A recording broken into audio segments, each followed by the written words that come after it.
وقطع سيدنا يا قوة كلها وحمينا إلى هاي أبو قدر يبان لي هاي عشان أخذ زبان مركز dadka qaar ayaa kugu eedeynaya in dagaalkaasi labada beelood adigu aad lug ku leedahay ma jiraan horta wax luga oo aad dagaalkaasi ku leedahay ama jabhadaadu bismillaahir rahmaanir rahiim dagaalkan ceelka waa mid laga horeeyay waa mid laga horeeyay oo ilaa dawladdiisa ilaayo ku sugan annaga xagga yaga waa ka madax bannaan yahay wuxuu masaajida la dumiyey iyo ceelo la dumiyey كويس وحلوقة كبيرة أيام بدل أنا سب بدل بالوهمي إما كانوا وحلي جبنا قروبه بيروا وريالين والغير جمعات أي كلا في حالة يعني ما تكسر بيرفع إلى هاي كوا أبوري بيكون بنوريين إلى يقبل شيئا لا نقول كبيرة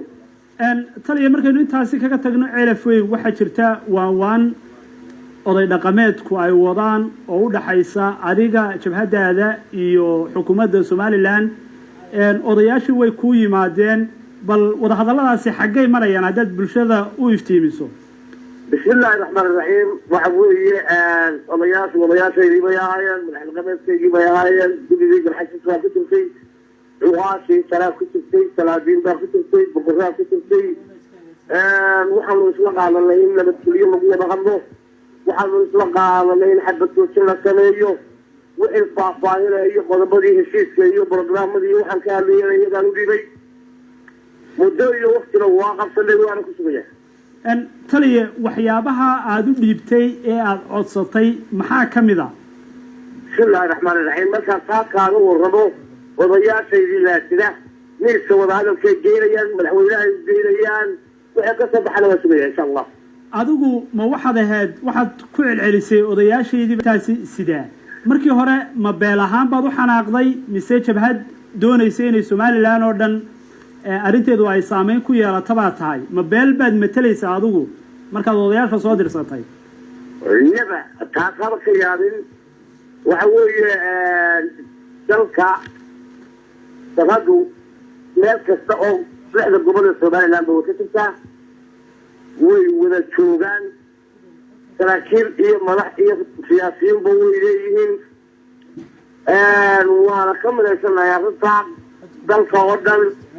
wax reer la yidhaahaa ma jiraan maxaa haddaa keenay in reer qura salaadiintoodii ay ku yimaadaan oo xalka ay raadiyaan haddii Soomaaliland oo dhan ay jabhadu ka jirto kaa waxa keenay ergada waxa la yidhaaho waa la yaqaanaa ergada waxa la yidhaaho hadba cidda ugu dhow ama qabiilka ayaa la adeegsadaa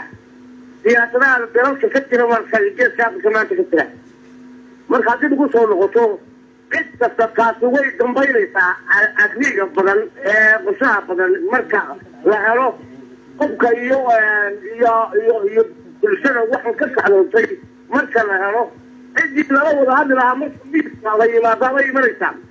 haddii ay dhammaan waayaan waanwaanta iyo wada hadallada xukuumadda iyo adiga u dhaxeeya tallaabada xigtay aad qaadaysaa maxay tahay ma inaad dagaalka sii wadaba bismillah inay timaadaan taa ka wacan oo wax qiyaabiya cidi kama sheekayso wax ilaahay ku maqan cidi kama sheekayso markay timaado ayaa taasi imanaysaa waxaa jira warar sheegaya in xukuumaddu ay dalbanayso oo ay ku adkaysanayso horta inaad marka horeysa soo dhiibto maxkamad lagu saaro markaa kadibna ay cafis lagu fidiyo oo madaxweynuhu cafis uu ku fidiyo shuruudahaasi ma ka mid ahaa waxyaabaha lagula yimi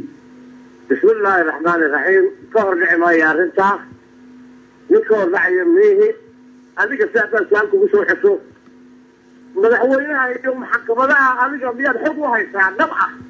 inay arrintaas wadwadaan laakiin adiga wax ku soo gaadhay ma jiraan soo maaha oo shardigaa ku saabsan ma jiraan su-aasha kale aan ku weydiinaya waxay tahay hore jabhadaada waxaad uga aasaastay gudaha Puntland xidhiidh baad la lahayd haatan ma jiraa wax xidhiidh oo idin dhexeeya Puntland iyo dowladda federaalka ee Soomaaliya bismillaahir rahmaanir rahiim marka su'aashaas si cad oo bareeraad kaaga jawaabo jabhadda waxaa laga aasaasay degmada goob ee gobolka sare haye oray waxa weeye markii saldhig baan weydiistay military anigoo Soomaaliland ah xafladii ugu horreysay saldhigga ka furana way youtube keeni doontaa haddii la yidhaaho xiriirka waxa weeye dawladaha lala sameeya wax maaha waa goobtii aan saldhigga iska ahaa waana ka soo guuray dalkaygii baan joogaa marka lagama yaabo inaad dib ugu laabato puntland maxaan ugu laabanaya kaygii aan ku dhashaan joogaanay ugu dambayn gobolka sanaag maalin dhaweyd dab ayaa ka kacay waxaana la sheegay in dabkaa idinka iyo xukuumadda somalilanba aada qeyb ka qaadateen daminteeda ma isku aragteen ciidamada somalilan oo meel ma ka wada hawl gasheen bismillaahi raxmaan iraxiim shaqaalaha dawladda ee deegaanka dardabishyadii ayaa loo yimi annagaana baktiinay dabka dhulka yadiibuu ahaa inaanu baktiinana xaq baanu u lahayn annagaana joognay goobta ciidamada somalilan nama iman marka dabkaa idinka ayaa baktiyey annagaa baktiinay wasaaradda ayaa xogogaalka dadka u jooga meesha aada iyo aad baad umahadsan tahay kaasi wuxuu ahaa corneyl siciid cawil care oo ku sugan buuraleyda gobolka sanaag aad baad umahadsan generaal waay aada iyo aad baad umahadsan